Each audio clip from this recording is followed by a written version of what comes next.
Gaza में जंग शुरू होने के ठीक 3 दिन बाद 10 अक्टूबर 2023 को यमन के हौथी या अंसरुल्लाह ग्रुप ने धमकी दी कि अगर अमेरिका ने गजा के मसले में दखल दिया तो उसकी तरफ से इजराइल पर मिसाइलें और ड्रोन दागे जाएंगे। जब अमेरिका ने इजराइल को गोला बारूद भेजा तो जंग के 9 दिन बाद हूथी ने इजराइल पर एक तरफा हमला करने वाले ड्रोन और क्रूज मिसाइलों की बौछार शुरू कर दी।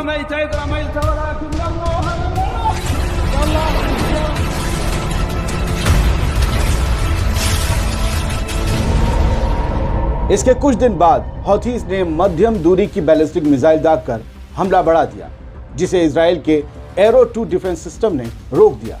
आगे हम हूथीज की मिलिट्री पावर और उसके जंगी तरकश में मौजूद घातक हथियारों के बारे में आपको बताएंगे, लेकिन उससे पहले आप जरा जान लीजिए कि हूथीज हैं कौन, उनका राइज कैसे हुआ और उनकी हिस्ट्री क्या है।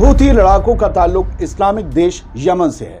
यमन में करीब 60% आबादी सुन्नी मुसलमानों की है, जबकि शिया फिरके की आबादी करीब 35% है। हूथी लड़ाके शिया फिरके से आते हैं। उनकी बैकबोन शिया देश ईरान है। यमन में एक मुद्दत से शिया और सुन्नियों के बीच संघर्ष चला आ रहा है। ऐसे में शियाओं की आवाज़ को ताकत देने के लिए 1990 के दौर में शिया मुस्लिमों ने एक बागी गुट या विद्रोही संगठन का गठन किया, जिसे हौथी या हूती कहते हैं। यह अल्पसंख्यक शिया जैदी समुदाय का एक हथियारबंद गुट है। इसका मकसद है दुनिया से अमेरिका और इजराइल समेत पश्चिमी देशों के दबदबे को खत्म करना।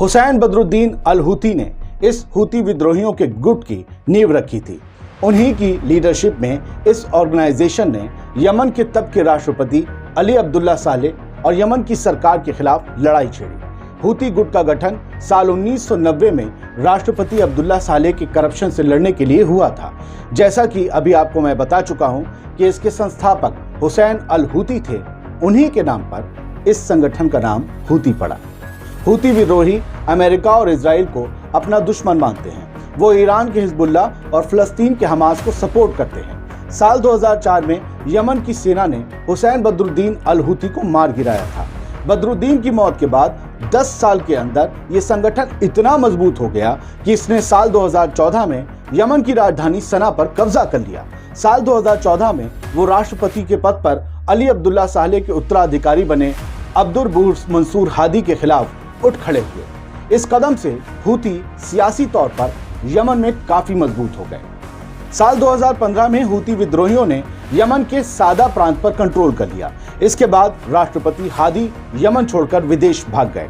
सऊदी अरब ने सैन्य दखल से हूती विद्रोहियों को हटाया और फिर से हादी सत्ता में आ गए और फिर हूती और सऊदी अरब के बीच एक लंबा टकराव शुरू हो गया, जो 9 सालों तक चला और सीज फायर पर जाकर खत्म हुआ।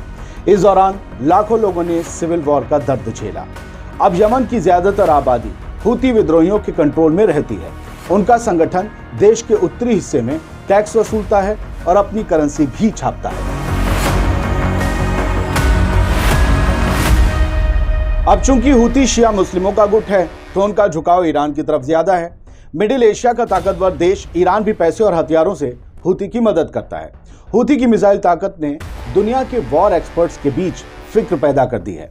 सितंबर में ही हूतीज ने अपनी नई तूफान बैलिस्टिक मिसाइल की परेड की थी, जो ईरान की गदर H और गदर F मिसाइल की जैसी दिखती है।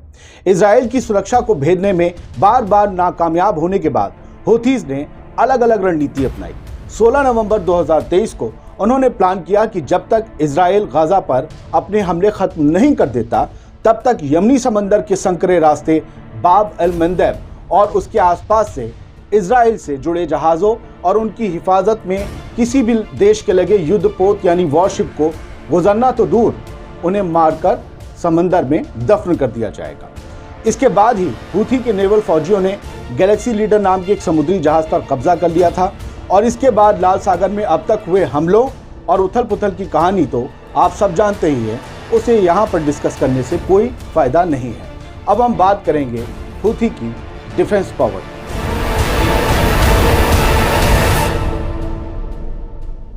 तो हूथीज की फौजी ताकत कितनी है? हूथी लड़ाकों के पास घातक हथियार हैं, मध्यम और लंबी दूरी की बैलिस्टिक मिसाइलें हैं, क्रूज मिसाइलें हैं, समंदर से समंदर तक मार करने वाली मिसाइलें हैं। इसके अलावा आत्मघाती यूएवी और ड्रोन्स का एक बेड़ा भी है। सितंबर में हूथीज ने पहली बार एंटी एयरक्राफ्ट बर्क 2 मिसाइलें, नेवल मिसाइलें, MiG-29 फाइटर जेट और हेलीकॉप्टर की नुमाइश कर अमेरिका और इजराइल को अपनी ताकत का एहसास कराया था। हूथीज समंदर में मशीन गनों से लैस स्पीड बोट्स का भी इस्तेमाल करते हैं। हूथी के पास शहाब, कासेफ और वैद जैसे एक तरफा हमले करने वाले ड्रोन भी हैं। उनके पास 80 से 300 किलोमीटर तक मार करने वाली कई तरह की एंटीशिप क्रूज मिसाइलें हैं। इनमें सैयद और सेजिल जैसी मिसाइलें भी शामिल हैं। हूथी के पास एंटीशिप बैलिस्टिक मिसाइलें भी हैं जो दुश्मन के जहाज़ों को डुबो सकती हैं। यमन के पास MiG-21, MiG-29 और सुखोई 22 जैसे लड़ाकू विमान हैं जो हूथी को हवाई ताकत देते हैं।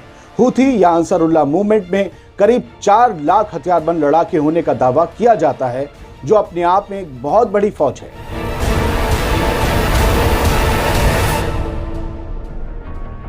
अब बात अंदर की।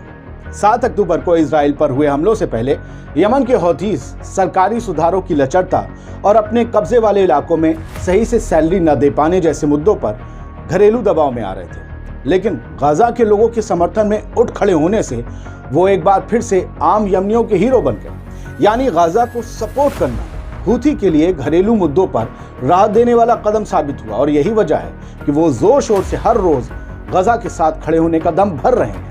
फलस्तीन के लिए उनका समर्थन इतना लोकप्रिय साबित हुआ कि अब हूथी गुट में नए लड़ाकों की भर्ती तेजी से होने लगी है। सभी पर जंग का जुनून हावी है।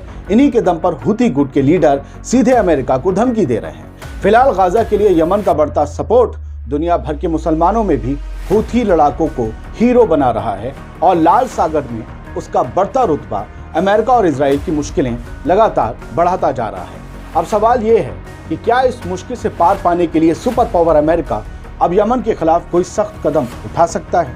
क्या वो कदम जंग का एक नया मोर्चा होगा, या फिर हूथी ने समंदर में जिस तरह से व्यापार पर असर डाला है उसके चलते इजराइल को गाजा पर हमले रोकने पड़ेंगे, क्योंकि उस पर यूरोप का भी दबाव पड़ रहा है। क्योंकि अगर ऐसा नहीं हुआ तो इजराइल की आर्थिक कमर जरूर टूट जाएगी। इन सब सवालों का जवाब आपको देना है। फिलहाल तो इस चैनल आज़ाद बोल इंडिया को आप सब्सक्राइब कर लीजिए। आदिल खान आज़ाद को इजाज़त दीजिए।